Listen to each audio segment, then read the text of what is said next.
지난주에는 국민의힘이 민주당을 오차범위 밖에서 이기는 결과가 나왔습니다. 44.3%, 민주당이 38%가 나왔는데, 이번 주는 그냥 조정이 좀 된 것 같아요. 조정이 돼서 국민의힘은 2%포인트가 빠져서 42.3%, 민주당은 2.1%포인트가 올라서 40.1%, 오차범위 안에서 국민의힘이 이기는 결과가 나왔고요. 근데 흥미로운 것이 이재명 지지율은 4.8%포인트가 폭락을 했습니다. 한 주 만에 4.8%포인트가 폭락해서 데드크로스가 됐고요. 리얼미터 기준으로. 리얼미터 그리고 지난주 화수목금 조사를 했거든요. 금요일 날 기준으로는 부정평가가 과반을 넘어서는 것으로 조사가 됐습니다. 일단 이번 결과 우리 박사님 좀 어떻게 평가를 하십니까?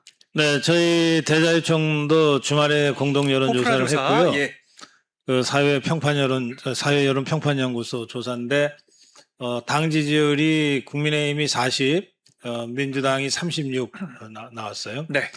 이재명 거는 그 이름 쓰기가 싫다고 해서 빼버렸어요. 예, 그런데 40%대 갔을 텐데 아쉽네요. 조사했으면 혼났을 텐데. 근데 저 이재명 저거 청와대에 있는 것들은 리얼미터만 여론조사 회사인 줄 아는 모양이에요. 이미 골든크로스, 레드크로스죠. 이재명 입장에서는. 네. 우리 입장에서는 골든크로스입니다. 그렇죠. 이재명의 부정평가가 긍정평가를 앞선 것이 지난주 여러 차례 발표가 됐는데 찍소리도 안 하고 있다가 네. 리얼미터에서 그게 나오니까 그제서야 비로소 이재명 청와대가 인정을 하고 뭐 민심을 겸허하게 어쩌고 저쩌고 떠들더라고요. 네. 그 제가 이택수라는 친구는 오래전부터 제 프로그램에 가끔 이제 불러서 네. 얘기를 이제 듣기도 하고 그랬는데요. 네. 원래 좀 좌성향이지만 예. 워낙 이 영업을 해야 되기 때문에 한 20년 전에는 그래도 곧잘 중도 흉내도 내고 그랬어요. 그 제일 어려운 거 아닌가요? 어려운 걸 하더라고요. 이 그렇죠, 친구가. 그렇죠. 중립인척하는 어려운 거. 걸 하더라고요. 그런데 한 10여 년 전부터는 이제 확실하게 나는 좌파다 어쩔래 이러면서 여론조사를 해요. 그러니까 저는 이택수가 좀 다른 일을 하기를 권해요. 네. 여론조사 손 떼고 그냥 좌파들 상대로 하는 컨설팅 회사 같은 거, 정치 컨설팅 같은 거를 해라. 그 왜 괜히 여론조사를 해갖고 헷갈리게 만드냐.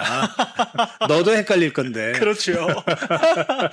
그래도 리얼미터가 제가 좀 평가를 하는 부분은 약간 국민의힘 지지율 상승 하락에 대해서 좀 냉정하게 평가를 하긴 하더라고요. 지난주 기준으로는 지도부가 재선거 이슈를 잘 이끌었던 것이 지지율 반등에 그렇죠. 중도층과 20대를 움직였다 이렇게 얘기를 하고 이번 주 같은 경우에는 이게 좀 재선거 이슈가 좀 소강 상태로 갈 수밖에 없는 지난주 내내 뭐 사퇴 가지고 또 난리를 치지 않았습니까? 이 발목 잡는 사람들 때문에 이게 이렇게 표현을 이렇게 안 했지만 국민의힘 좀 당내 갈등 때문에 조금 줄어든 게 아닌가 이렇게 평가를 또 하기도 하더라고요.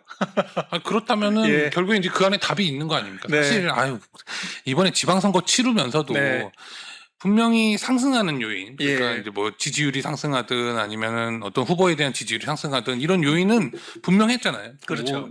어떤 국민적인 결집이 일어나고 그리고 지금 이재명 정권에 대한 심판 이런 것들이 대두가 되면서 계속 지지율이 상승해 오다가 항상 이렇게 주춤하거나 이런 거는 항상 내부적인 분탕이었습니다. 네, 내부적으로 문제를 삼고 내부적으로 있지도 않은 얘기를 하고 지금도 똑같습니다. 저는 지금 이런 올바른 여론조사에 대한 분석이 사실 그 배경에는 좌파 내부적인 네. 어떤 그 스스로의 어떤 분열과 다툼 때문이라고 생각은 하면서도 지금 이렇게 올바른 분석의 내용이 그대로 적용돼야 된다. 왜냐하면 지금 박명현 대변인 말씀하신 것처럼 지금까지 계속 이 지방선거 이후로 잘했다만 나오고 있었거든요. 결과적으로는 결과에 대해서 무슨 책임을 지라고 계속 떠드는 사람들이 아무리 떠들어도 결과 자체가 책임질 결과가 아니었지 않습니까? 네. 그런데 지금 뭐 너나 할 것 없이 당내에서 계속 떠들다 보니까 그것 때문에 지지율이 잠깐 주춤했다. 네. 이런 게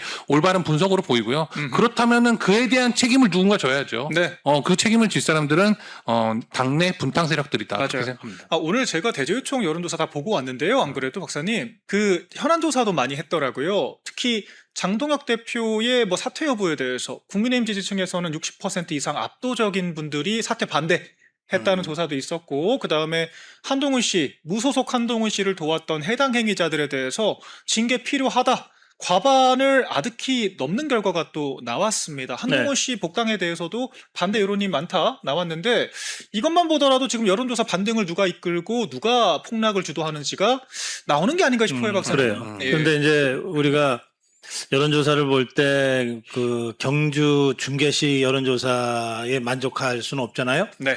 그러면 이제 아무래도 이제 디테일을 들여다봐야 되는데, 세대별, 지역별, 그다음에 그 정치 성향별 대답이 어떻게 다르게 나오냐 이걸 봐야 되는데, 제가 지금 고성고 TV에서 아침 방송에서 좀 비교적 자세하게 분석을 했는데, 네. 결론만 말씀드리면 이런 겁니다. 이번 조사에서 30대가 아주 강한 자유우파 성향을 확실하게 보이고 있어요. 아하. 10대, 20대보다 30대가 더 강합니다.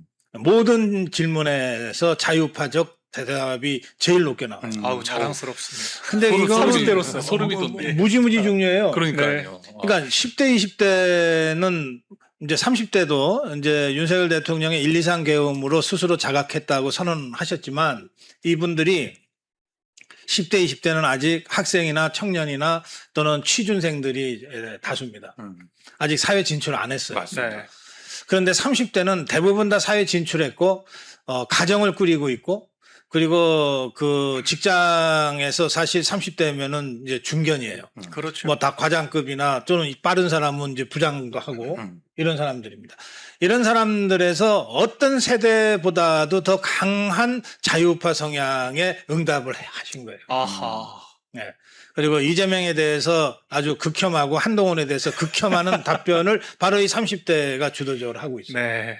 그래서 저는 그 여론조사를 보면서 너무너무 기분이 좋아가지고 야. 아까 소름이 끼친다고 또 그랬어요. 지금 소름 돋았어요. 진짜. 그래서 정말 그거는 우리 대자유청 여론조사를 한번 꼭 보시길 바라고, 네. 또 한 가지가 있어요. 이거는 정말 우리 스스로 반성하면서 봐야 될 대목인데, 뭐냐면 한동훈에 대해서 60대 70대가 네. 또 국민의힘을 지지한다고 응답하신 분들 중에서 상당히 많이 한동훈에 대한 지지가 나오는 거예요. 아하. 그러니까 저는 이제 60대 후반인데, 이 조사만 딱 놓고 보면 1230 세대 10대 20대 30대 청년들한테 정말 쪽팔려서 얼굴을 못 들겠는 거야. 그러니까 도대체 왜 이렇게 됐을까 생각을 해보면, 또 대구 경북 부울경 지역에서 한동훈에 대한 지지가 꽤 높게 나왔거든요. 네. 이제 우리 그 한국 여론평판연구소는 진짜 제일 객관적인 여론조사이기 때문에, 네. 이제 이걸 있는 그대로 놓고 보면 이런 분석이 가능해요. 대구 경북이나 영남권의 60, 70대 그다음에 국민의힘 지지자들이 네. 세상 어떻게 돌아가는지 모르고 있는 거예요. 아하. 쉽게 말해서. 조선일보만 보시는 게. 다시 말씀드릴게요. 예. 대구 경북 부울경 영남권에 나 국민의힘 지지한다고 응답하신 분들 중에 60대 70대 네. 분들은 한동훈이 얼마나 나쁜 짓을 하고 나쁜 그 뭘 했는지를 잘 몰라. 그리고 장동혁이 얼마나 고생해서 여기까지 이렇게 갖고 왔는지도 잘 몰라. 네. 세상에 어떻게 돌아가는지를 잘 모르는 거야. 예. 그래서 이분들의 상당수는 아직도 한동훈이가 당 대표인 줄 알아. 아이고. 그렇죠. 그러니까 정도예요? 부산 북구에 예. 그런 식의 여론조사가 먹혔다는 거예요. 아이고. 전 국민의힘 대표 한동훈과 전 보건복보훈부 장관 박민식 이렇게 조사를 여러 번 했잖아요. 네. 그러니까 그 황당한 이 여론조사 설문에 넘어갔다는 거예요. 그렇죠. 그렇잖아요. 그걸로 또 대세론을 만든 거거든요, 사실. 맞습니다. 네. 그래서 이거 우리는 보통 이제 제가 올림픽 공원에 가도 많은 60대 70대 자유파 국민들이 나오셔가지고 청년들 잘한다 박수도 치고 혹시 어떻게 될까가 보호도 하고 그러는데, 그게 아니야. 너나 잘하세요. 아하. 아니 60, 70대가 지금 뭐 청년들 걱정하고 그럴 때가 아니다. 바로 이 주변에 있는 친구들부터 우선 제대로 좀 해야 된다. 네. 너나 잘해서요 얘기를 안 할 수가 없는 상황이다 지금. 이제 그 말씀을 제가 꼭 드리고 싶어요. 아하. 아니 저도 사실 여론조사 쭉 제가 관찰을 해보니까요. 20, 30대는 저 재래식 언론들이 뭐라고 떠들든지 말든지 끄떡을 안 해요. 왜냐하면 정보를 소비하는 것이 유튜브, 맞습니다. 뭐 스레드, 뭐 인스타그램, 약간 이런 SNS 중심이기 때문에 네. 커뮤니티 중심이기 때문에 사실 뭐 사설이 나오는지도 모르고요. 제가 이런 비유를 하거든요. 아니 네이버 포털로 이제 뉴스 찍어보는 젊은층들은 이제 저도 그렇고 오마이뉴스랑 조선일보를 구분을 못해요. 똑같이 생겼어요. 그렇지, 로고가. 아, 진짜 이건 제가 조선일보 비하하는 게 아니라 저 같은 30대 이하의 신문을 보던 세대가 아닌 사람들은 정말 그렇게 인식을 해요. 그냥 매체가 썼다라고 생각하지. 네. 그러니까 그런데 이제 아무래도 6070 이상 어르신들 같은 경우에는 이게 뭐 누가 나빠서가 아니라 우리가 정보를 소비하는 이 관성적인 방식이 있지 않습니까? 그러니까. 아무래도 TV 아직도 이제 좀 신문 중심으로 보시다 보니까 이분들이 대부분 예. 아침에 조선일보 사설부터 보실 분들이에요. 그런 거 같아요. 그럼 거기에 장동혁 물러난다고 계속 써제끼고 그러니까요. 한동훈이가 보수재건이 뭐다라고 막 써제끼고 네. 오세훈이 보수재건이 뭐라고 써제끼면 그런 줄 아신다니까. 맞습니다. 저는 그래서 오히려 더 젊은 세대들이 대단하고 장덕 대표가 이 시류에 대해서 정확하게 읽고 있다는 생각이 들어요. 왜냐 예전 같았으면 그러니까 진작 무너졌을 텐데 우리가 6070 세대 중심의 정당이었을 때는 금방 무너졌을 텐데 2030 세대가 거뜬히 버텨주고 물론 6070 세대에서도 이제 자기 스스로 좀 능동적으로 정보 소비하시는 분들은 여전히 장덕 대표 굳건하게 지지를 하고 있기 맞습니다. 때문에 맞습니다. 이게 지금 이 어떤 시대 변화를 좀 우리가 읽을 수 있는 이게 하나의 지침 아닌가 방향성이 아닌가 생각이 들거든요, 변호사님. 저는 예. 지금 대변인님 말씀하신 것처럼 6070 우리 이제 당의 주축을 이루시는 우리 세대분들이 계세요. 네. 이분들은 사실 이제 박사님이 우려하셨던 그렇게 생각 안 하시는 분들이죠. 그런 분들이 주변에 이제 한 2분, 3분 친구분들 계시잖아요. 그러면 멸콩TV 구독하시고, 예, 그리고 또 고성국TV 구독해서 이 좀 세상을 보는 창을 바꿔가야 된다. 네. 그렇게 생각을 합니다. 지금 뭐 말씀하신 것처럼 2030한테 암만 뭐 조중동이 떠들어봐야 네. 그렇게 세상을 보질 않습니다. 그렇죠. 2030은. 관심도 그리고 없어요. 예, 관심도 없죠. 그리고 실제 진실을 보기 위해서 적극적으로 매체를 찾아다니죠. 그렇죠. 이분들은. 근데 이런 방법들을 잘 익히지 못하신 분들이거나 아니면은 지금 말씀하신 것처럼 조금 뼈아픈 부분이 있기는 합니다. 왜냐면은 그 관성 이제 매체를 소비하는 방식도 관성이었지만 네. 어떤 정치적인 지향성도 사실 관성인 부분이 되게 많거든요. 그래서 한동훈을 지지하면서 여지까지 계속 가시는 분들 중에는 사실 같이 우파였던 분들도 꽤 많아요. 사실 그분들은 그냥 가던 대로 그냥 이렇게 가서 그냥 나는 그냥 끝까지 가겠다 이런 분들이셔가지고 네. 그 방향을 바꿀 수 있는 모멘텀이 지금 이미 존재하고 그게 벌써 이슈가 되고 트렌드가 되고 있음에도 불구하고 그 관성에서 나오지 못하시는 거거든요. 네. 예, 그거를 저는 뭐 할 수 있는 건 오히려 진짜 그 60, 70대의 어떠한 뭐 자식이나 손자뻘에 해당하는 20, 30대가 또 이끌어줄 수 있다고 생각을 합니다. 그래서 네. 저는 아까 박사님께서 이제 30대가 그렇게 굳건히 이렇게 우파의 버팀목 역할을 해준다는 이 말씀을 해주시니까 제가 아무리 길게 잡아도 이 더러운 꼴을 한 10년만 더 보면 되겠구나 이런 생각이 듭니다. 저는 미래가 밝다고 생각합니다. 그래서 네. 재래식 언론들이 그 시대가 무서우니까 좌파들의 극우몰이에 동조를 하는 걸 보고 전 좀 놀랐는데 좀 이해가 될 것도 같아요. 그러니까 젊은 세대들은 자신들의 주요 고객 소비원이 아니라고 생각을 하니까 이 당에서 쫓아내야 되는 거야. 맞습니다. 그러니까 좌파들 하는 거랑 똑같은 방식으로 극우다. 중수청 타령할 때는 언제고. 젊은 층들이 지지한다니까 극우래요. 아니 박민영 대변인을 보십시오. 저 30대 박민영 대변인의 예. 얼굴이 어디가 극단주의자의 모습이 있습니까? 너무 선해 보여서 탈이지. 아유 감사드립니다. 네, 저희가 좀 여론조사에 대해서 한번 좀 포괄적으로 짚어봤는데요. 이제 좀 강론으로 가볼게요. 저희가 국민의힘 소식부터 먼저 좀 쭉 전해드리겠습니다. 그래서 요새 재래식 언론들 제일 잘하는 게 늘 원내대표랑 당대표 이간질. 제일 잘하지 않습니까? 최근에 좀 정점식 원내대표가 좀 타겟이 된 것 같아요. 그래서 아예 주말에도 정점식 대표가 물론 말을 좀 모호하게 하는 측면들도 있는데 그 장동혁 대표 사퇴론이 무슨 2월까지야 가겠냐. 지금 우리 딴 일 하기도 바쁘다. 이런 취지로 이야기를 했는데, 야, 우리 이번에 그 회생 신청한 중앙일보는 장동혁 쉼표 2월까지 가겠나. 이렇게 기사를 썼더라고요. 이거는 뭐 좀 문해력의 문제가 있는 건지. 그 원내대표의 원래 역할이 뭡니까, 박사님? 아니 이 정점식은 뭐 정치 입문할 때부터 잘 아는데요. 예. 요즘 약간 떠 있어요. 아하. 정책위 의장 하다가 원내대표 했잖아요. 네. 정책위 의장은 임명직이기 때문에 네.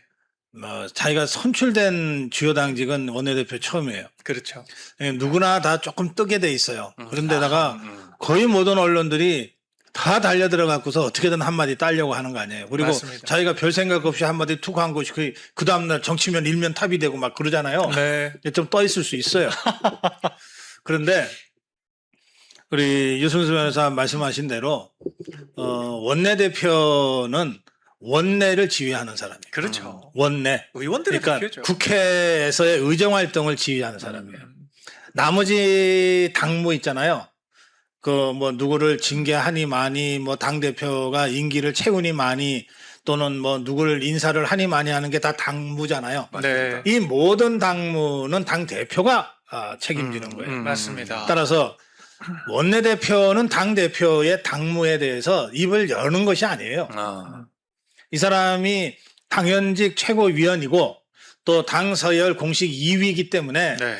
당 대표가 거리가 될 때는 이 사람이 권한 대행을 합니다. 그럴 때는 네. 이 사람이 당무를 하지만 그렇지 않을 때는 최고위원회 나와도 웬만하면 원내 전략과 관련해서만 발언하지 네. 당무 전반에 대해서는 선출된 당대표, 선출된 5명의 최고위원 네.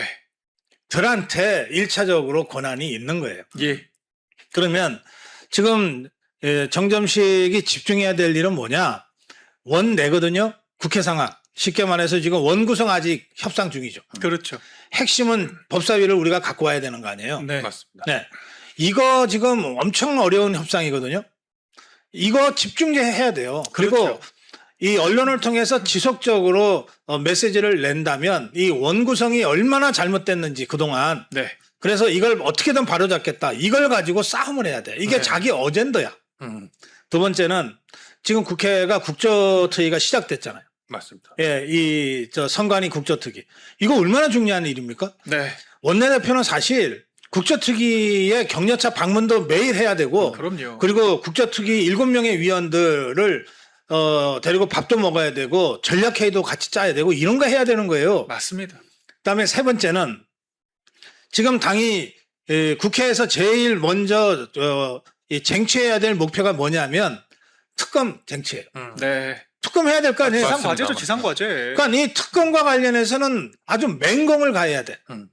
이 김성태 같은 자도 원내대표 할 때 드루킹 특검에 지 정치 생명을 걸어서 7일인가 단식까지 했잖아요. 맞습니다. 그러니까 점정식도 이 선관위 특검과 관련해서 뭐 무기한 단식할 각오를 하고 지금 이거 싸움을 해야 된다고요. 이런 중차대한 일이 있는데 이 문제 관련해서 정점식이가 내는 메시지가 거의 없어. 네. 그리고 쓸데없이 뭐 당대표 임기가 어쩌고 저쩌고 이런 얘기를 자꾸 하잖아요. 한동훈 복당이 어쩌고 저쩌고. 네. 당연히 기자들이 이간질 시키려고 함정 파고 그것만 물어봐요. 묻는 거지만 그것만 물어봐요. 그거는 장동혁 대표와 최고위의 그 관할이다. 나는 그 부분에 대해서 따로 할 얘기가 없다. 이런 거 많은 거예요. 맞습니다. 맞습니다. 그렇잖아요. 그리고 맞습니다. 진짜는 내가 할 얘기는 이거다. 네. 1, 2, 3 원구성 협상에서 법사위 우리가 꼭 갖고 온다. 그다음에 특검 어떻게든 관철시키겠다. 네. 이런 얘기를 해야 된다니까요. 예, 맞습니다. 그러니까 이런 원래 내야 될 걸 안 하고 자꾸 기자들이 낚시하는데 걸려가지고 물론 선의라고 저희들은 해석하고 싶지만 그렇죠. 장동혁 대표 거치 얘기를 자꾸 뉴스를 만들어주고 네. 한동훈이 복당을 자꾸 뉴스를 만들어주니까 정치는 말로 하는 거라 그러잖아요. 맞습니다. 이 얘기는 뭐냐면 말 안 하는 정치도 무서운 거예요. 아하. 기자들이 끊임없이 장동혁에 대해서 한동훈에 대해서 물을 때 당 서열 2위인 원내대표가 그건 내 일이 아니야. 네. 그렇게 궁금하면 장동혁 대표한테 가서 물어. 예. 그리고 그게 안 되면 신동욱 최고위원, 김민수 최고위원한테 가서 물어. 나는 지금 저 좌파를 상대로 더불어민주당 상대로 원내 문제 푸는 데만 해도 정신이 없어. 네. 나한테 그거 이세에는 묻지 마. 딱 이렇게 잘라버려야지. 예. 뭐 그렇게 말이 많냐고. 우리 박사님께서 진짜 교과서적으로 사실 그러니까. 이게 모범 답안이거든요. 아 저는 박사님께서 원내 사안 있고 당 대표 사안 있는 건데. 그죠? 저는 박사님께서 예. 김성태를 예를 들으니까 이게 확 와닿네요. 네. 김성태에 대해서 뭐 요새는 또 헛소리하고 다니잖아요. 근데 김성태가 원내대표 할 때는 그래도 원내대표의 직만큼은 저는 성과를 냈죠. 아니, 김성태가 한 30년 정치했는데 그 네. 드루킹 때 단식한 거 딱 하나 남잖아 지금. 네. 저는 그때 그 한 대 맞고 정신 차린 것 야. 같아가지고 이번에 또 한 대 맞고 시작하는 방법이 있습니다. 정념식적이고 자꾸 그렇게 이제 김성태만도 못하게 원내대표 하는 경우에는 한 대 맞고 시작하는 방법이 있다. 근데 저는 진짜 박사님께서 그 김성태 예를 들어보니까 정말로 제가 확 와닿습니다. 네. 진짜 그때 당시에 단식한다고 하면서 사실 말을 한 게 아니지 않습니까? 보여지는 겁니다. 원내대표기 때문에 그게 보여지는 거죠. 그럼. 원내대표기. 그렇기 때문에 기자들이 그러면은 그 단식하는데 와가지고서는 장동영 물어보겠어요? 네. 아니죠. 이제 대여투쟁하고 있는 그 어떠한 컨텐츠에 대해서 물어보겠죠. 그러한 방식이 분명히 존재함에도 불구하고 김성태가 지금 야인으로 돌아가가지고 저렇게 막 입으로만 하는 저런 네. 낮은 수준의 정치를 정점식 원내대표 그대로 계속해서는 안 된다. 예, 그런 음흠. 말씀드리겠습니다. 그러니까 제가 어쨌거나 대변인으로서 좀 약간 편안인 편을 좀 들어보자면 국회의원들이 저는 기본적으로 문제 같긴 합니다. 왜냐하면 제가 지켜보니까요. 무슨 원내대표실이 국회의원들 민원실처럼 변질됐더라고요. 그러니까 이게 성원석 원내대표 때부터 보면요. 초대선 의원들이 맨날 원내대표실 앞에 줄 서 있습니다. 그 원내대표 면담하겠다고. 근데 면담하면 한다는 얘기가 당대표한테 누구 좀 자르라고 해라. 당대표한테 이것 좀 말하지 말라고 해라. 당대표한테 좀 빨리 거취 정리하라고 해라. 빨리 의총 열어달라고 해라. 진짜 그 얘기를 하고요. 의총 비공개의총장에서도요. 아니 왜 정점식 원내대표는 당대표한테 한마디 안 합니까? 뭐 그런 얘기를 해요. 그러니까 자꾸 원내대표를 의원들이 내가 뽑아줬잖아라고 하는 걸 앞세워가지고 당대표를 흔들기 위한 무기처럼 활용하는 그러니까 이게 우리가 완전 100% 맞진 않습니다만 아니 대통령이 엄밀히 있고 국민이 뽑은 대통령이 있고 그럼요. 국회 비준을 받아서 되는 이제 총리가 있잖아요. 맨날 대통령 끌어내리고 그 총리한테 권한대행 시키는 거랑 똑같은 거고요. 자꾸 내각 장관들 들쑤셔가지고 대통령한테 이것 좀 하게 해라. 지금 그러는 거랑 똑같아요. 그럼요. 예. 지금 이제 올림픽공원의 이 국민행동 네. 이게 지금 3주차 들어가는데요. 예. 이거는 전 세계사에서 유례가 없는 이 자발적인 평화적인 국민행동이거든요. 맞습니다. 지금 우리가 역사를 새로 쓰고 있는 거예요. 맞습니다. 그런데 자 오늘도 올림픽공원에 수많은 우리 국민들이 나갑니다. 지금 네. 나가 계세요. 또 앞으로 저녁 퇴근 시간 때문에 더 많은 분들이 오실 거예요. 저 좌파 것들이 뭐 이제 2주차쯤 됐으니까 좀 시들해지겠지 하고 슬슬 이제 좀 밀어버려도 경찰력 앞세워서 밀어버려도 될 줄 알고 지난주에 몇 번 작업을 했어요. 그랬죠. 그런데 완전히 그 계산이 어긋났잖아요. 네. 맞습니다. 그리고 어제 그저께 주말에 더 많은 분들이 모이셨잖아요. 맞아요. 자, 그러면 이분들이 올림픽공원에 모여서 지금 뭘 기다리고 있을 거냐? 재선거 기다리고 있는 거 아닙니까? 네. 맞습니다. 맞습니다. 아니 이분들도 아니 생업이 있는데 거기 지금 뭐 열흘 이틀째 저기 2주째 노숙하고 있다는 분들도 계세요. 생업이 있는데 젊은 네. 청년들은 출퇴근하고 온다고는 하지만 자영업 하시는 분들은 문 닫고 나오시는 분들이 굉장히 많아요. 네. 자 이분들이 그렇게 모여서 뭘 기다리냐? 재선거를 기다리는 거예요. 그렇죠. 또 올림픽공원 핸드볼 경기장에 있는 투표함이 어쨌든 법적으로 안전하게 처리될 때까지 지키고 있는 거거든요. 그럼 이 일을 누가 해야 됩니까? 아니 정치인들이 해줘야 될 거 아니야. 맞습니다. 그럼 정치인들이 어디서 하냐고 국회에서 할 거 아니야. 그런 일을 해야 된다니까 지금 정점식이는 네. 당 대표는 또 김민수 최고위원이나 이런 사람들은 당장 경찰이 막 진압한다고 그러니까 국민과 함께 맞겠다고 현장을 나가지만 네. 정점식이한테까지 나오라고 안 하잖아요. 그렇죠. 왜? 정점식이는 할 일이 따로 있으니까 국회에서 특검 도입해야 되고 관철시켜야 되고 이 올림픽공원의 이 정말 열화와 같은 국민적인 이 함성을 어떻게 국회로 수렴해서 이걸 하나라도 더 관철시켜낼 거냐 이거 아닙니까? 네. 그 일 하는 데만 해도 정신이 없을 텐데 예. 뭔 쓸데없이 뭐 당대표 임기가 어쩌고 한동훈이 복당이 어쩌고 나 이런 참 정말 그 정점식 저기 원내대표가 얘기한 말은 이제 박사님 말씀처럼 말은 그렇게 했습니다. 처음에 보면은 참네. 지금 이제 6.3 국민 참정권 훼손 사태의 진상 규명과 선거관리 시스템 개혁을 위해 싸우라는 대여투쟁의 명령이다. 말을 이렇게 했으면 그걸 팔로우업 해야죠. 그것만 네. 팔로우업 하면 됩니다. 뭐 쓸데없이 당무에 개입하지 말고. 네. 맞습니다. 근데 기자들도 참 징글징글해요. 아까 무슨 뭐 단식하면은 그런 거 물어보겠냐라고 이제 하셨지만 저는 물어볼 것 같아요. 왜냐하면 오늘도 박준태 비서실장이 장덕 대표 건강 관련해서 백브리핑을 잠깐 했는데요. 네. 마지막 질문이 정점식 원내대표가 주말에 병문안을 갔나요를 물어보더라고요. 이거 보나마나 안 갔다고 했잖아요. 아니. 일단 가셨습니다. 아니 그 지금 우리 진짜. 박민현 대변인 예. 얘기 들으면 이 기자들은 네. 정점식이 단식 투쟁하면 예. 특검 관철 단식 투쟁이라고 크게 써 붙여도 예. 신문에다가는 장동혁 사퇴 촉구 단식 투쟁이라고 보도할 것 같아. 진짜 그런 수준이에요. 지금 하는 거 보니까. 그럼 우리가 그림 하나 만들면 거의 되잖아요. 광기예요. 재래식 지금 언론이. 김성태처럼 예. 김성태 때처럼 그림 좀 만들면 됩니다. 예. 네. 그래서 장동혁이 아니라 원내대표가 원래 해야 되는 본연의 업무, 네. 지금 이재명 때려잡는 이 일을 하는 그런 거에 포커스 맞춰서 예. 김성 이재명이 7월 말에 부동산 세금을 올리겠다. 네. 지금 여러 가지 공정가의 비율도 문재인 때 95%까지 올렸던 것을 예. 윤석열 대통령 때 60%로 낮춰놨는데 이걸 이번에 또 80%로 올린다. 예. 그다음에 장기 특별공제 혜택도 없애거나 확 줄인다. 맞습니다. 거기다가 지금 국세청장까지 나서서 등록임대 사업자에 대한 그 세제 혜택 없애겠다. 네. 그래서 그 물량을 지금 다 한 서울에만 6만 8천 개가 넘는데요. 네. 근데 그게 시장으로 나올 거라고 지금 압박을 하는 건데 네. 그 시장으로 안 나와요. 거기에 사는 세입자분들 많은 고통을 받으실 거다. 이제부터는 이재명 지지율 경제 때문에라도 빠질 일밖에 없다. 여기까지가 이제 아까 예. 오디오에서 안 맞습니다. 들리신 부분이고요. 그 이제 국민의힘의 지금 네 분. 그렇죠. 제가 그걸 이제 어떻게 이어가려고 했냐면요.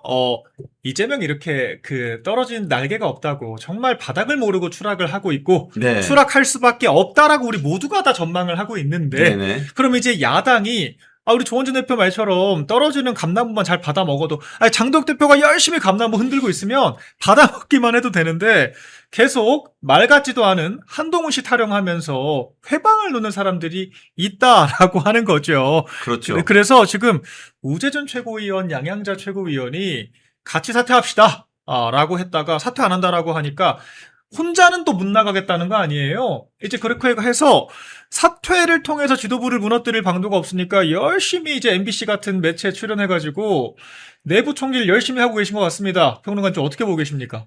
저는요, 차라리 이 보수에 있다가 철새처럼 지금 더불어민주당 가서 정치 활동을 다시 한 네. 이현주만도 못하다. 아이고. 이현주는 그만뒀잖아요. 네. 그러니까 우재준도 양양자도 최고위원을 그냥 그만두라는 얘기를 하는 거예요. 그러니까요. 왜 그 최고위원을 하면서 그 안에서 애성을 바치고 있느냐. 계속 깐족이잖아요. 그러니까요. 그러니까 우재준도 그 각종 이 관변 친 이재명 매체에 나가서 그렇게 자꾸 사퇴할 게 아니라 그냥 먼저 자기가 그만두면 돼요. 예. 최고위원직 내놓고 양양자도 무슨 좀비니 무슨 말도 안 되는 그 모욕적 발언 할 그러니까요. 거면 그냥 본인이 좀비라는 얘기니까 좀비 눈에 좀비가 보이는 거예요. 저는 그렇게 봅니다. 그래서 네.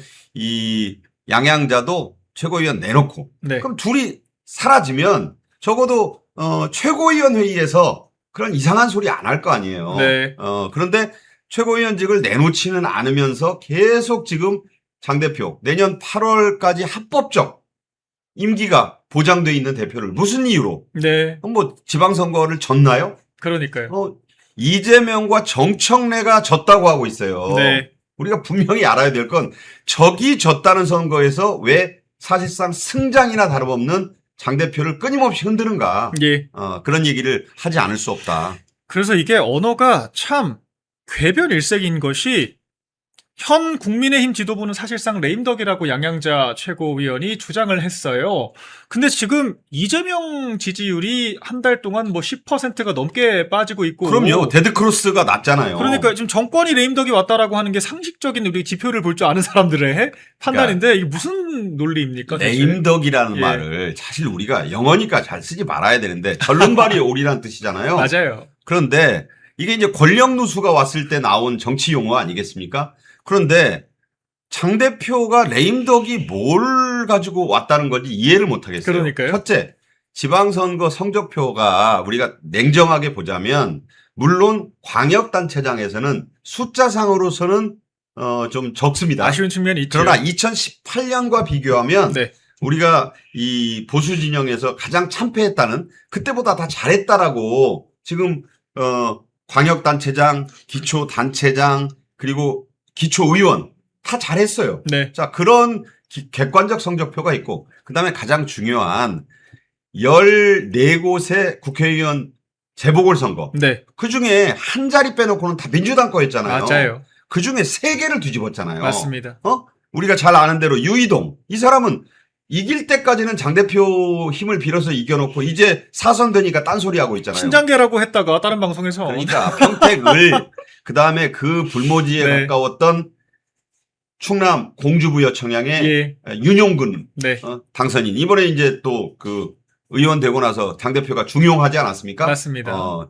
그리고 또 울산 남갑의 김태규 의원. 맞습니다. 아니 3개의 의석을 뺏어오면서 전체 의석을 110석으로 늘렸고 이재명의 그 소위 개헌을 염두에 둔 연임을 염두에 둔 개헌을 막아낼 수 있는 방벽을 그렇죠. 더 높였잖아요. 맞습니다. 그러면 그것을 어떻게 과연 장 대표가 무슨 레임덕이라고 표현을 할 수가 있는가? 레임덕은 선거에서 져가지고 그리고 국회의원을 늘린 것은 승리지. 네. 광역단체장 몇 자리를 내줬다고 해서 그것을 레임덕이라고 표현한다? 그것은 전혀 이 정치 체제를 모르는 무식한 소리다. 이렇게 몰이해다. 네, 한마디로 말씀 무식한 것이죠. 해주셨고. 그러니까 이게 뭐 지표를 또 우리 주말간에 국민의힘에서 발표를 했습니다. 2018년 선거에서 기초단체장 선거에서 우리가 42개를 했더라고요. 그렇죠. 이번 선거에서는 95개를 했거든요. 그러니까 거의 2배가 훨씬 2배가 넘어요. 넘어요. 그리고 이게 뭐 우리 당만 그런 것이 아니라 이재명도 정권 빼앗기고 윤석열 대통령 취임한 직후 있었던 지난 2022년 지방선거에서 60여 개 정도밖에 못했거든요. 기초단체장 선거를. 그럼요.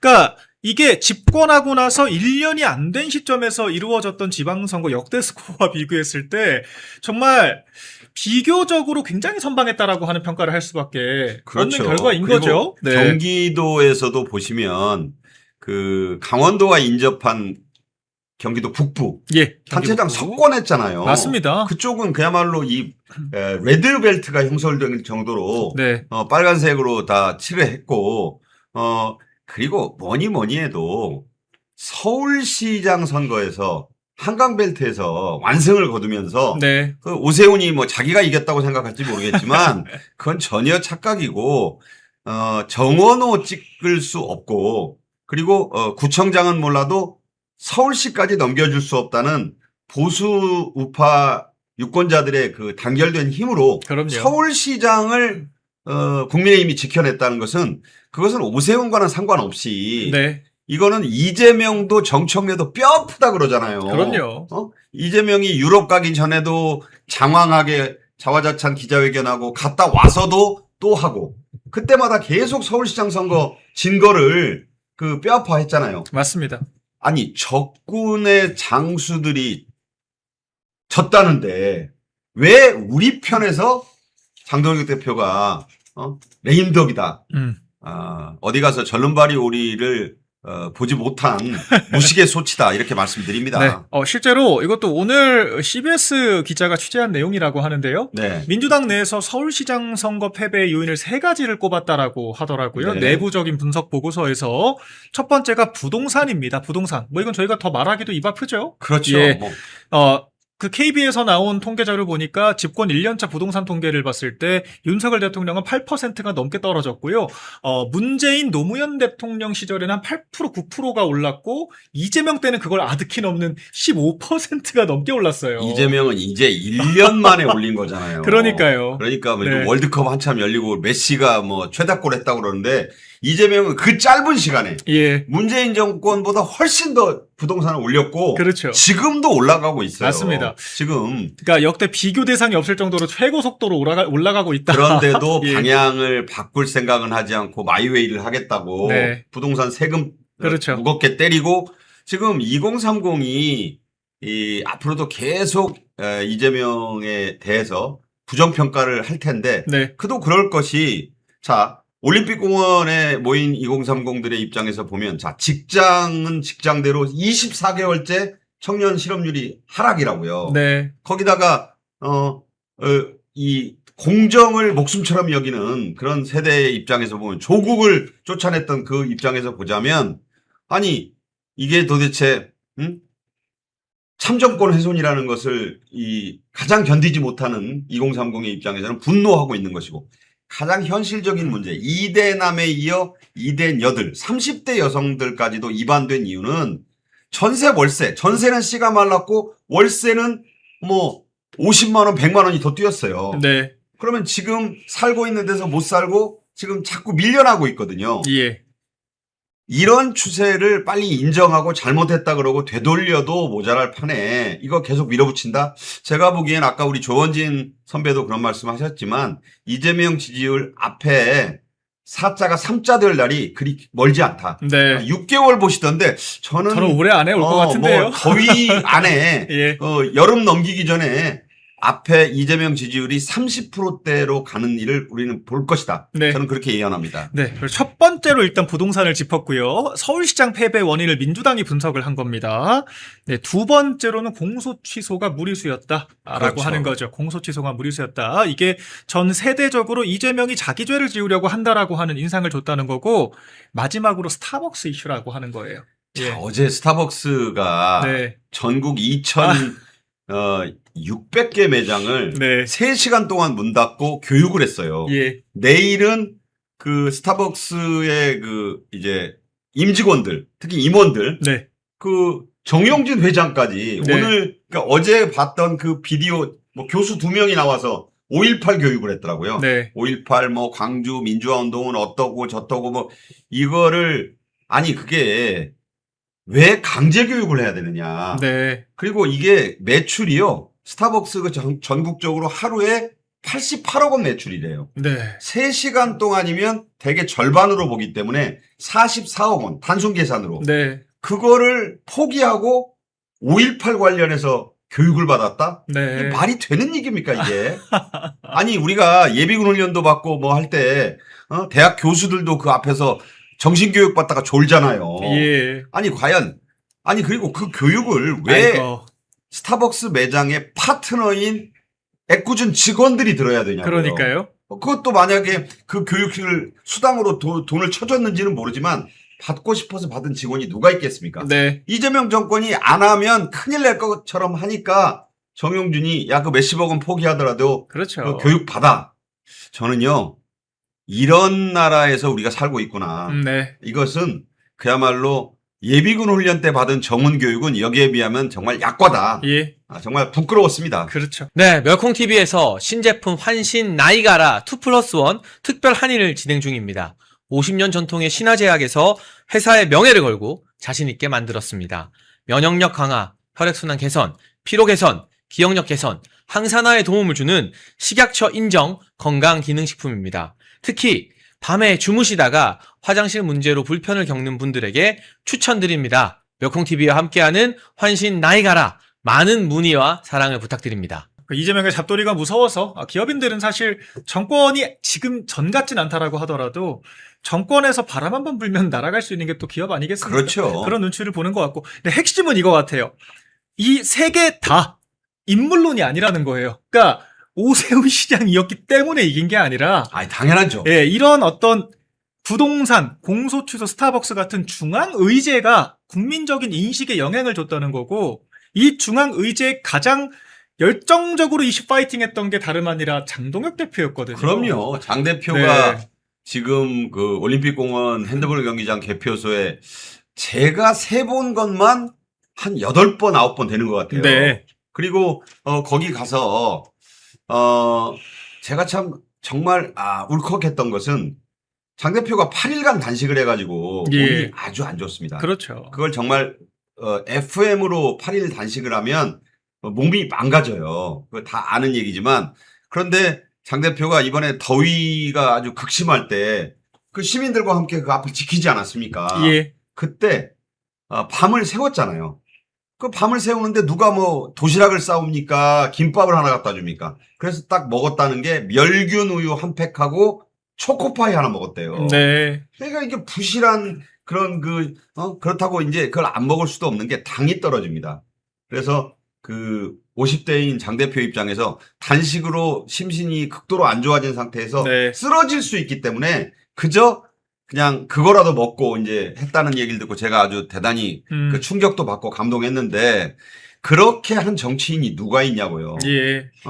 누구 뭐 일부 국민의힘 의원들 중에는 물론 같이 한 의원들이 있지만 그렇죠. 장 대표처럼 진정성 있게 올공 현장을 같이 한 정치인은 없어요. 물론 네네. 김민수 최고라든가 옆에 장 대표와 함께한 의원들은 있었지만, 그러니까 정치인들은 있었지만 장 대표가 그래도 가장 그 올림픽공원 2030 또 다른 전국에서 모이신 시민들과 가장 가까이 하지 않았나. 네. 그런데 장 대표를 흔들고 조기 사퇴를 얘기하고 오늘 연말 안에 나가냐 뭐 내년 2월에 나가냐 이러고 있으니 이 당이 정말 제대로 된 당이냐. 네. 저는 국민의힘 당원이 아니기 때문에 예. 정말 비판합니다.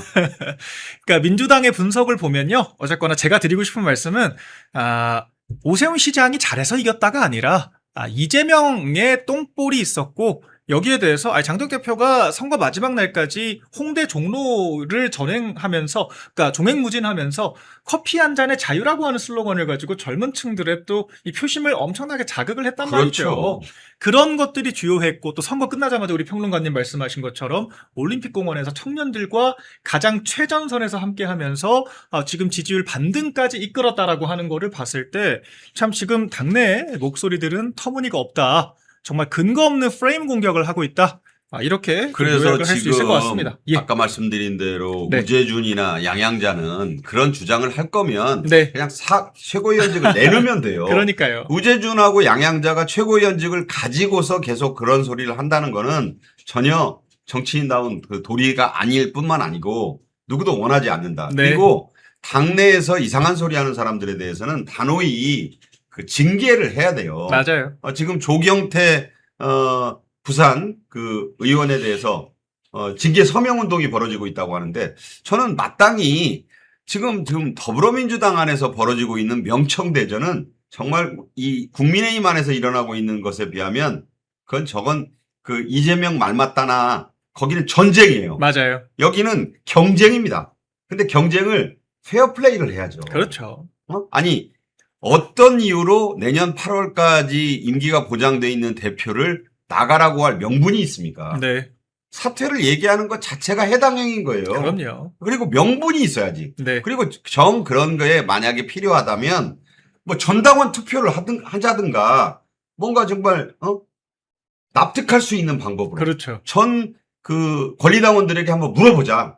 저는 최후의 방법은 그냥 이런저런 소리 하지 말고 전당원 투표에 한번 장 대표의 신임을 붙여보는 건 어떻겠느냐. 예. 그런 생각을 갖고 있고요. 네. 실제로 저는 그 아이디어 차원에서 나온 얘기긴 하겠지만 내년 2월쯤에 그 얘기가 일각에서 나왔잖아요. 네. 그때 전당원 투표에 한번 붙여가지고 네. 장 대표가 저는 한 60% 이상 압도적인 그 득표를 하리라고 봅니다. 네. 그러면서 2년 임기에 당 대표를 또 함으로써 네. 차기 총선 공천권까지 당대표가 확실히 장악할 수 있어야 되지 네. 않겠나 그런 생각을 갖고 있어요.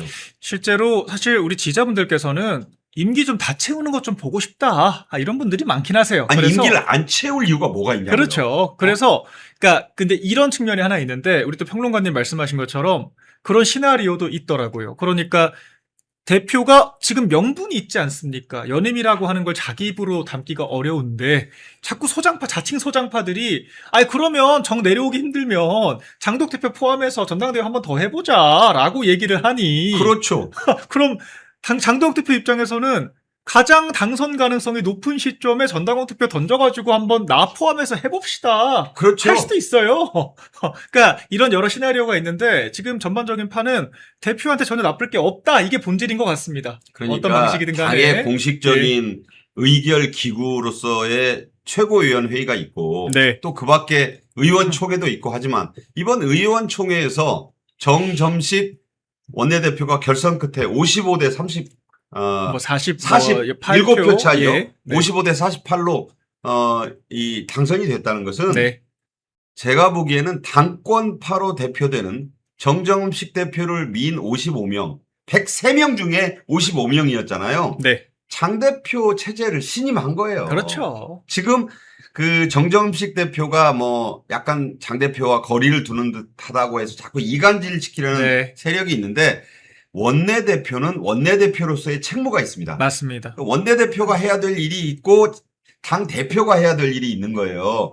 기술적인 차이에서 오는 것일 뿐이지 정점식 대표가 뭐 한 얘기를 그 MBN에 나와서 지난 일요일 날 한 것도 제가 다 그 전문을 다 이제 나중에 보니까 당분간 이 장 대표 사퇴 얘기를 하는 것은 어렵다. 네. 아니 의원들의 뜻이 이미 확인이 되지 않았느냐라고 얘기하고 있는 거예요. 그렇죠. 그런데 왜 정점식 대표를 반 혹은 비장동혁으로 분류해서 자꾸 기사를 그쪽으로 몰아가는 레거시 언론이 잘못하는 맞아요. 것이다. 저도 언론인 출신이고 뭐 기자뿐만 아니라 데스크 뭐 이런 또 해봤습니다만 그런 식으로 기사를 쓰면 안 됩니다. 네. 아예 워딩을 호도를 하더라고요. 그러니까 정점식 원내대표가 장동혁 대표에 대한 사퇴론이 2월까지 가겠냐라고 얘기를 했는데 장동혁 2월까지 가겠나라고 쿼터를 땁니다. 이거 완전 가짜 뉴스거든요. 그게 왜곡이죠. 그게 왜곡이고 예. 듣고 싶은 말만 들어서 네. 자기들의 그 구미대로 쓰는 거예요. 네. 그러니까 어차피 지금 더불어민주당이 8월 17일 날 전당대회를 하겠다는 것도 네. 그때 당선이 된 대표는 2년간의 임기로 차기 총선에 공천권을 갖기 때문이에요. 맞습니다. 그래서 그렇다면 국민의힘도 지금 선거가 2년 남짓밖에 안 남았어요. 사실상 1년 8개월 남았다고요. 그렇죠. 그렇다고 한다면 아니 내년 8월이면은 그중에 이제 한 절반이 날아가니까 네. 그때 가서 하느니 조금 미리 소집해서 2년 임기에 그러니까 차기 총선 준비를 미리 한다는 의미가 있어요. 그러니까 저렇게 장 대표를 흔들어댈 거면 가장 좋은 방법은 전당대회 한번 다시 하는 겁니다. 네. 할 수 있죠, 얼마든지. 예. 근데 저는 전당대회에 가서 책임당원들, 아까 이제, 우리 용어는 책임당원이다. 맞습니다. 제가 이제 예, 권리당원이란 말은 민주당이고요. 민주당 예, 예. 용어니까 제가 네. 죄송합니다. 그래서 책임당원들이 좀 더 많이 당에 들어오셔가지고, 제대로 한번, 네. 장 대표 연임 여부를 한번 물었으면 좋겠다. 그렇게 네. 생각합니다. 핵심은 모든 결정권은 장동혁 대표 그리고 지도부가 가지고 있다. 의원들은 말만 하는 거고 자칭 소장파들도 입만 살았지. 그렇죠. 속된 말로 입만 살았지. 아니, 그리고 할 수 있는 게 없다. 이게 본질 같습니다. 저는요, 예. 소장파란 말도 좀 안 썼으면 좋겠어요. 솔직히 소장파는 나이를 앞세우는 거잖아요. 그럼요. 소장파는 좀 젊어야 되는데, 자, 생각이 젊지 않은 네. 소장파가, 나이만 좀 어리다고 우재준 같은 경우에 소장파가 아닙니다. 네. 나이가 많이 드셨어도 생각이 젊어야 이 소장파인 거예요. 네. 그 젊은 꼰대들, 저는 많다고 보는데, 네. 특히 한동훈계에, 예. 그저 초선이고, 나이가 40대 전후라고 해서, 무슨 소장파가 아니다. 이 말씀을 드립니다. 네. 그래서 국민의힘 이야기 쭉 해봤는데 결과적으로는 사퇴론이라고 하는 것 자체가 소강 상태로 가고 우리 평론가님 말씀하신 것처럼 일부 매체들이 이간질하는 거죠. 송원석 원내대표 때 똑같았어요. 그럼요. 그리고 지금 저는 족벌 언론 카르텔이라는 표현을 네. 홍준표 전 대표가 썼습니다. 네. 족벌 언론 카르텔이 흔들어대는데도 준동하는데도 장 대표만한 그 뚝심으로 예. 이 당을 유지했다. 예. 그래서 저는 홍준표 전 대표가 요새는 한 95%쯤 그 이상한 소리를 하는데 네. 가끔 제정신이 들어올 때는 이번에 올바른 말을 좀 했구나. 그렇죠. 네. 당 대표가 뚝심으로 그나마 이 당을 지켰다. 그런 평가를 우리가 모두 좀 주목해서 들어야 될 것이다라고 네. 봅니다. 좋습니다. 그리고 평론님 짧게 민주당 얘기 조금만 마무리할게요. 네네. 아까 민주당은 우리는 경쟁이라면 민주당은 전쟁이다 이렇게 말씀하셨잖아요. 전쟁도 지금 완전히 전쟁이죠. 예. 이 전쟁 좀 어떤 흐름으로 갈 거라고 보시나요? 일단 김민석 총리와 정청래의 대결인데 오늘 정청래 대표가 사퇴할 거란 말이 있습니다. 오늘 아니면 예. 내일 할 거고 네. 일단 이 간단히 정리를 하면 네. 어제의 그 송영길이 한남동 관저로 가서 이재명하고 둘이 밥을 먹었습니다. 네. 근데 이제 확인해 달라고 기자들이 그러니까 송영길은 확인해 줄 수 없다. 음흠. 이 확인해 줄 수 없다는 말이 아주 교묘한 말이에요. 네. 아니라고 하면 될 텐데 그렇지요. 아니라고 안 하는 얘기는 그걸 내가 왜 너한테 말해줘? 이런 그 오만불손한 태도기 때문에 네. 그러면 왜 만났겠느냐?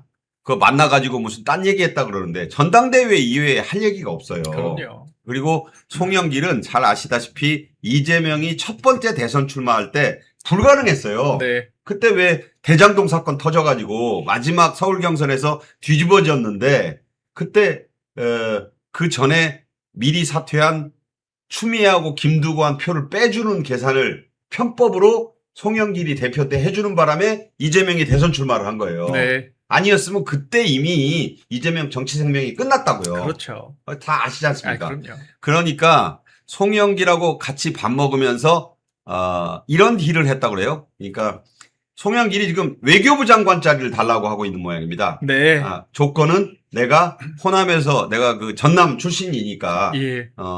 그 호남표가 좀 있으니까 출마해가지고 3파전으로 호남표를 좀 그 정청래가 그 호남에 좀 세니까 네. 그 표를 최대한 끌어온 뒤에 마지막에 김민석이 밀어줄 몰아주겠다. 테니까 그리고 빠질 테니까 장관 주세요라는 얘기를 어제 한 것으로 보입니다. 아하. 파다한 얘기예요. 예. 네가 들었어?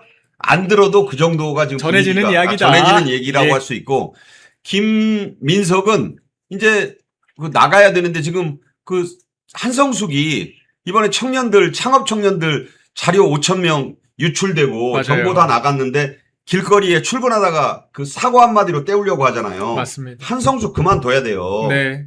이것만으로도 자격이 없다. 그런데 어쨌든 김민석은 이재명 지지율 안 나오는 거는 정청래 탓이라는 식으로 얘기를 하면서 네. 지금 김민석하고 송영길은 거의 손을 잡은 것 같습니다. 네. 그러면 정청래가 안 나갈 거냐? 천만의 말씀이죠. 정청래는 지난 금요일 날 전북을 돌았고 전주, 군산, 익산을 돌았고 그 다음날 전남의 4개 도시를 돌았어요. 네. 안 나갈 사람이 호남을 돌겠습니까? 그렇죠. 이건 100% 출마고 정청래가 한 얘기가 있잖아요. 한마디로 정권은 짧다. 네. 국민은 영원하고 정권은 짧다. 뒤가 핵심이죠. 이재명 들이받겠다는 겁니다. 예. 그리고 이미 유시민하고 김어준하고 해서 친노 친문이 정청래 뒤에 서 있어요. 예. 그야말로 명청대전은 이제 갈 때까지 갔다. 네. 지금 무슨 그 다른 매체에서 보면 명청대전 아니에요. 우리는 한편이에요. 그런 말을 할수록 명청대전인 거예요. 지금. 맞습니다. 그거에 비하면 국민의힘은 양호합니다. 네. 귀여운 수준이죠. 귀엽고 또 그 분탕질하는 세력만 네. 핀셋 제거하면 예. 아무 문제가 없는 당이에요. 국민의힘은 괜히 맞습니다. 레거시 미디어들이 마치 더불어민주당의 전쟁판 엉머구리 같은 전쟁판에 비해서 국민의힘이 더 문제가 있는 것처럼 쓰는 것 자체가 왜곡 보도라는 말씀을 드립니다. 일부 재래식 언론들이 플레이어가 돼서 당권 투쟁을 하고 있다는 생각이 저는 듭니다. 그러니까 사실, 족벌 언론 카르텔 소리 듣는 그러니까요. 거예요. 아니, 정상적인 언론이라면 대호 투쟁해야 될 시기에 무슨 당대표 흔들기만 하냐 이렇게 써야 되는 게 맞지 않나요? 그렇죠. 아니 야당이 자중질환에 빠져 있으면 싸우지 말라고 해야 되는데 네. 같이 싸워요 언론이. 그러니까 지금 참 장 대표가 예. 외로운 투쟁을 하고 있어요. 네. 왜냐하면 그저 그 유튜브 빼놓고는 장 대표 편이 없어요. 그러니까요. 지금 지상파, 종편, 뉴스 전문 채널 어느 것 하나 TV 매체라고 생긴 것 중에는 이재명 편 아닌 방송이 없습니다. 그렇죠. 거기 무슨 패널이라고 나와 있는 사람들 보면 민주당스러운 국민의힘, 네. 한동훈 계열들만 그렇죠. 앉아가지고 그러니까 오히려 어떨 때 보면 민주당 쪽 사람들이 이재명 막 칭찬하다가 한동훈을 대표하는 소위 그 보수 패널이 더하니까 예. 민망해하는 모습을 볼 수가 있어요. 그렇죠. 아, 우리보다 더하네 이 사람이. 이게 도대체 무슨 일입니까? 코미디입니다. 코미디고요. 예. 차라리 요새 코미디가 더 재밌어요. 예. 말자쇼 같은 게 제가 볼 때는 도대체가 이거는 그 뉴스 논평이라고 할 수 없다. 네. 그런 생각을 합니다. 예. 오늘 박상구 평론가님과 또 진하게 이야기를 좀 나눠봤습니다. 저희가 오늘 좀 다소, 마이크가 소리가 고르지 못한 문제가 네. 있어서 저희가 다시 한번 죄송하다는 말씀 드리고요. 저희가 장비를 조금 더 보완하고 점검해서, 내일은 보다 안정적인 환경에서 방송 진행할 수 있도록, 조치하겠습니다. 네, 다시 한번 죄송하다는 말씀드리고요. 네, 저희 한 5,000분 정도 아까 시청해주고 계시고 지금도 4,600분 시청해주고 계신데요. 화나셔서 한 500분 나가신 것 같아요. 그러니까요. 네. 아까 우리가 쭉쭉 한 두 번 정도 계속 글쎄 빠지셔서 우리 그 너무 아쉽습니다. 우리 예. 조원진 선배 때부터 자꾸 오디오 문제가 생겨가지고. 그러니까요. 네, 저희가 내일은 더 양질의 방송 보여드릴 수 있도록 잘 점검을 하도록 하겠습니다. 오늘 시청해주셔서 감사드리고요. 저희는 또 내일 3시 여의도 검문소로 인사드리겠습니다. 그리고 제가 진행하는 멜콩TV에 진행하는 오전 9시 진행하는 뉴스 브리핑도 많은 관심 부탁드리겠습니다. 내일 같은 시간에 인사드리겠습니다.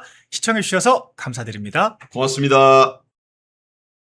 멸콩TV는 이재명 정권의 독재에 맞서 행정, 입법, 언론의 자유를 지키기 위해 노력하고 있는 채널입니다. 여러분의 후원은 채널 운영과 대한민국의 진실을 알리는데 큰 힘이 됩니다. 우리의 자유와 미래를 지켜갈 수 있도록 멸콩 천사에 가입해 주시고 멸콩TV를 응원해 주십시오. 가입 및 후원을 원하시는 분들은 아래 배너의 전화번호나 댓글 링크로 문자 또는 가입 신청해 주시면 멸콩TV 더 좋은 출연진들과 함께 항상 좋은 방송을 만드는데 큰 도움이 되겠습니다. 멸콩 천사 후원 가입 많은 관심 부탁드립니다.